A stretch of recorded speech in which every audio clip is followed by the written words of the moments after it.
All right, we are back. We are back with So You Want to Start a Series. And today we have Chloe Bratvold with Candle Bar DSM. She is a newish business owner and here to tell us a little bit about her experience and what she does in the world and what it might look like for someone like you to start a candle-based company in your local community. So welcome, Chloe. Tell us a little bit about you and why you got started.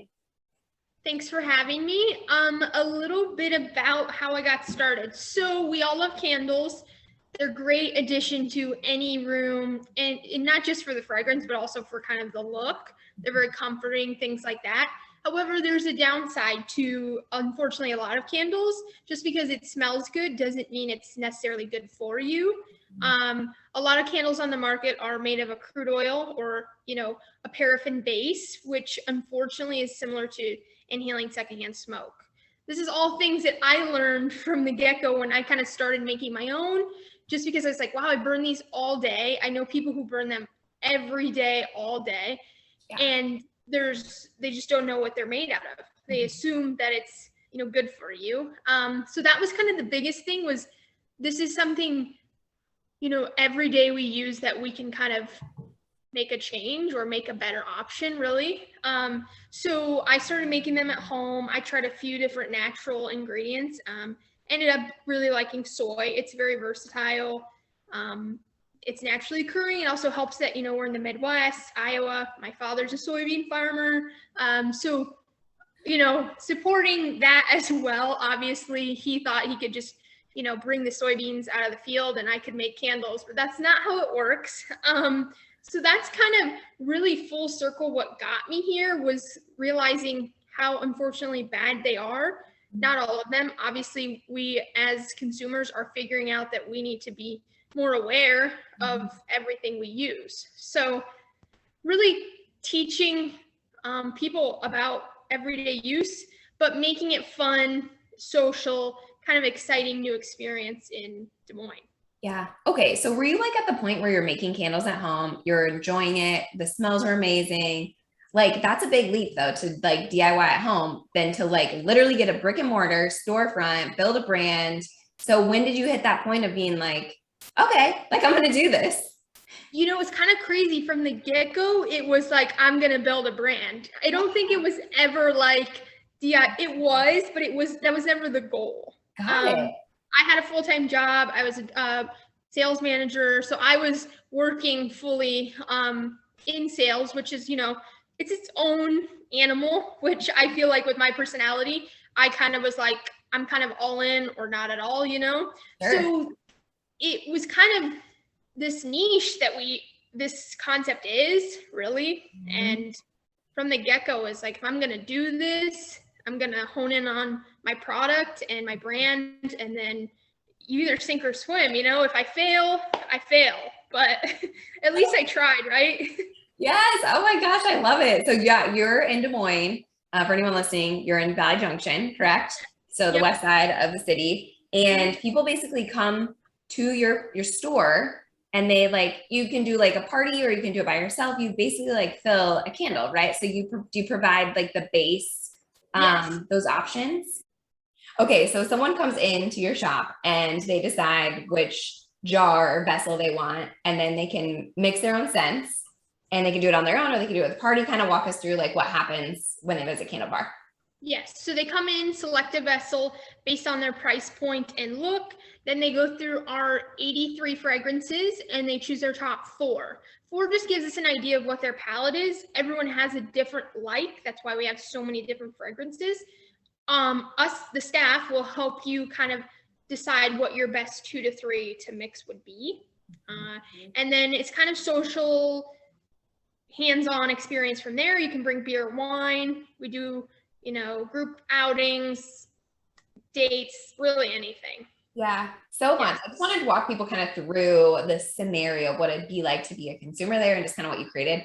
And also people can like follow up and see what you like, more of your profile on the gram or Facebook or wherever you exist. But okay, tell us about, so you launched November 2020 and right now as we're recording it, we're mid-September, so you're almost a year in. So okay, yes, you've been in business ownership for almost a year. So tell us, like, what was the first win you had that felt like, oh my gosh, I'm going places, things are happening for me? Yes. I would say the second month of business, so we opened in November. December, we were booked, I think 3 out of 4 weekends. Whoa. So like I couldn't take walk-ins, which was like, I knew that I would be busy in the winter, however, not booked to the point where I would unfortunately have to turn people away. Oh, that's like such a hard feeling, but also like I'm booked. You're gonna have to think in advance, which also like creates a really cool demand for your product. I think that kind of people are like, oh wow, I have to kind of get my act together to be able to like really be prepared to do business. So that's awesome. And Yeah, I think go ahead.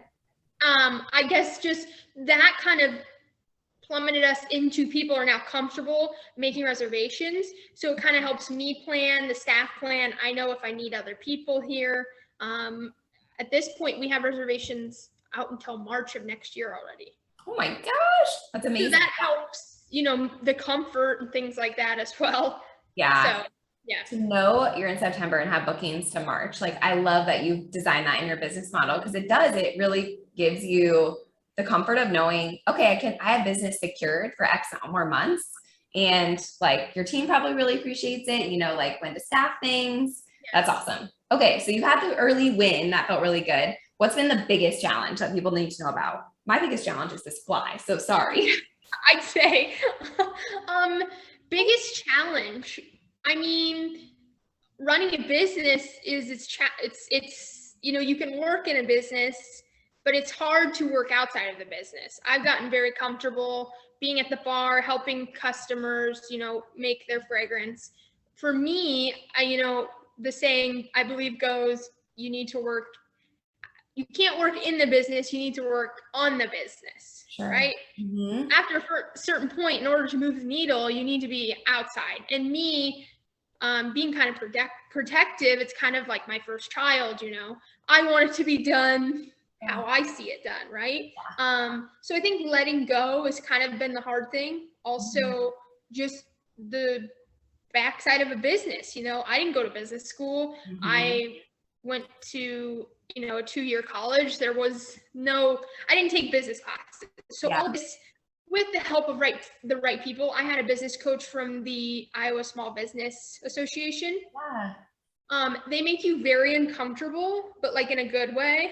Like my friends and husband can say, yeah, I think it would do really good.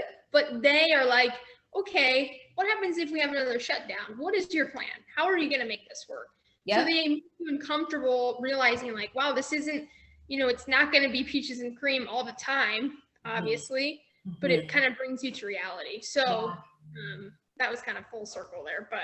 Yeah, no, I think that's so true. So many people who want to start local businesses wouldn't because they're like, oh, I don't have a business degree, or oh, I don't have the experience, or I'm not a like business person. And it's like, you can learn it. Like everything's figure outable, especially in business. Like the world of YouTube and Google and friends and people in it and programs, like there are plenty of resources. So I'm glad that you utilized them. Okay, so if anyone were to start a brick and mortar, a candle business, or something like yours, like what are the 3 pieces of advice you would give them? 3 pieces of advice. Number 1 would be continue moving forward. There's always going to be bumps in the road. You know, maybe not one person out of your day didn't love their product, or, you know, 10 loved so like the ebbs and flows, being prepared for the negatives and the positives that come with anything you do, right? Continue going. Number 2, I would say you need to ask for help. I thought when I opened, it was just going to be me. I was going to work every day, all day, and it was going to be great, and I was going to be able to handle it. Well, within the first month, I was like, this is impossible. There's no way. I couldn't keep up with demand. So spending the money to hire people is important. Like I said earlier, it's helped me be able to work on the business. We're able to grow wholesale orders, work more with community, other small businesses, do pop-ups, things that help each other, where I'm not honed in, you know, what's right in front of me. I can kind of work towards the future. asking for obviously hiring people, paying them is important. Not expecting free labor. 3 would be continue working on your craft. So for me, there's always new products. There's always new materials that can be used in candles continuously. Some people have a love for a wooden wick. It's not my preference. It burns through the product faster. I don't prefer it. Does that mean I should just put it to the side? No, because consumers are gravitating towards it. So kind of continuing to teach yourself and learning even, fragrances, and obviously depending on the business, continuing to learn about the products you can use or are using. I love that advice, of just really understanding your craft and what your consumers want, because so many people don't pivot when their consumers are asking for things. And then they're building something that their customers don't want. And so they feel this frustration of I don't understand why I'm not getting business, but their customers are telling them what they want. So you need to do everything your customers want if you're building a business that really is based on something you're an expert at, what you're passionate about, but it is really important to listen. So I love that you do that, even if the what is it? The wooden wick? Wooden wick. Yeah. Do they are they the ones that crackle? They can, yes. But it's, for example, we only had single wicks until last week. Everybody loves a 3 wick. Obviously, we know that the big box brand Bath & Body Works has kind of taught us that we love a 3 wick. So we just added that, and people are just going crazy over it. So wow. Yes. I'm learning so much about candles. Yes. So many things, obviously, so to continue to learn, but just that's awesome. Okay, Chloe, last question. Where is the business headed next? Where do you see it going down the road? Wow, what a question. So I'm really excited for our 1-year anniversary, which is Black Friday, so November 25th, I believe. Small Business Saturday, we're going to do kind of a event here, a new viewing of our new mural that Marissa Monstera is going to do. We're going to do kind of a refresh, a ribbon cutting. We're going to have a really big giveaway. We're also starting our refill program, which I've been really working on. It's very important to obviously recycle our jars. So to give you some context on that, if you purchased a candle previously from Candle Bar and you made the candle, you would then clean the jar, which we'll kind of line out on our website and Instagram and things like that. You would then bring your clean jar back in, and you would just pay for new wax and fragrance. Gotcha.